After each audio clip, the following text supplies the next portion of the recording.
ዕለት ሸውዓተ ጥሪ በስመ አብ ወወልድ ወመንፈስ ቅዱስ አሃዱ አምላክ። ዕለት ሸውዓተ ጥሪ በዛ ዕለት እዚኣ ቅዱስ አቦ አባ ሶል ጴጥሮስ ናይ ሃገረ ሮማ ሊቀ ጳጳሳት አዕረፈ። ነዚ ቅዱስ እዚ ብተጋድሎኡ ብትሩፋቱ ብተጸምዶቱ ብፍልጠቱን ብሓቅነቱን ቅድሚኡ ዝነበረ ምልክያኖስ ሊቀ ጳጳሳት ምስ ዕረፈ ሊቀ ጳጳሳት ሾምዎ። ሽሞቱ ከዓ ንንጉስ ቆስጠንጢኖስ ዓብይ ኣብ መበል 11 ዓመቱ እዩ። ንቆስጠንጢኖስ ንጉስ ጥምቀተ ክርስትና ዘጠመቆ ንሱ እዩ። እዚ ንጉስ ንኽሓቲ ኣብ ምጥፍኦም ንኣብያተ ጣዖታት ኣብ ምዕናዎም ንኣብያተ ክርስቲያናት ድማ ኣብ ምህናፀን ዝቃለስ ዝነበረ እዩ። ናይዚ ቅዱስ አቦ ሶል ጴጥሮስ ገድሊ ኣጸቢቓ ብርህቲ ኮነት።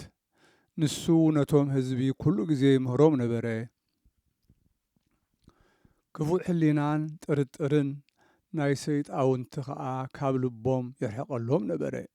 ካብኦም ዝተሰወረ ይትርጉመሎም የረድኦም። ንኣይሁድን ንዮናናውያንን ከዓ ይከራኸሮም ነበረ። ንብዙሓት መሊሱ ከዓ ናብ ሃይማኖት ጎይታና ኢየሱስ ክርስቶስ ኣእተዎም። ጥምቀት ክርስትና ከዓ ኣጠመቆም። ስሙ ከዓ ኣብ ምእመናን ግኑንን ዘፍርህን ኮነ።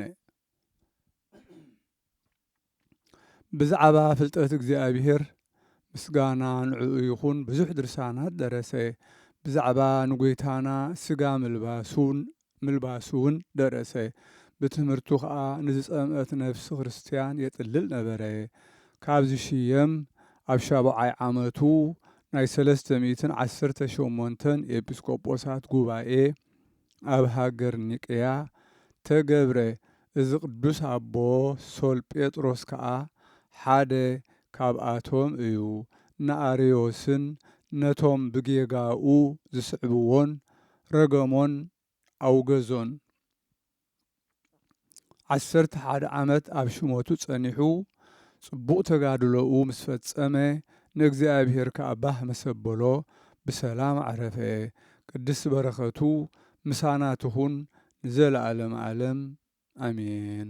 ሰላም ለከ ጴጥሮስ ሶል መጥምቀ ቆስጠንጢኖስ ንጉስ ከሳቴ መስቀል መዋዕለ እብሬትከ ኮነ መዋዕለ ሰላም ወሳህል እስመ ዳጎን ተቀጥቀጠ ወድቀ ቤል ከመ ቀዳሚ ኢሳይያስ ይብል።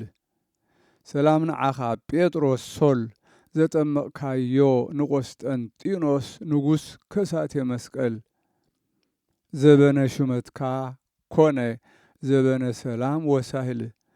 ዳጎን ማለት ጣዖት ተሰባበረ ወደቀውን ቤል ከምቲ ቀደም ነቢይ ኢሳይያስ ዝብል። በዛ ዕለት እዚኣ ንቅዱስ ኤፍሬም መዘከርታኡ ኮነ። በረኸቱ ምሳና ይኹን ንዘለዓለም ዓለም ኣሜን።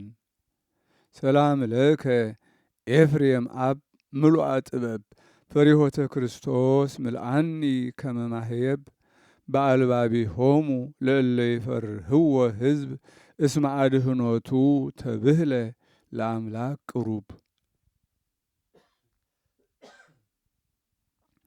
ሰላም ንዓኻ ኤፍሬም አቦ ኣብ ምሉእ ጥበብ ፍርሃት ክርስቶስ ምልአኒ ከም ማህየብ መዕቆሪ ማይ ማለት እዩ።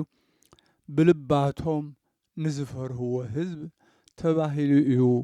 ንኣምላኽ ድሕነቱ ቀረባ እዩ ቅሩብ።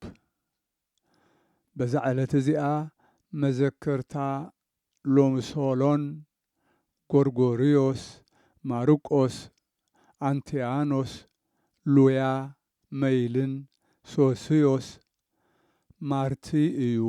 እግዚአብሔር ብጸሎቶም ይምሓረና ዘለዓለም ዓለም አሜን።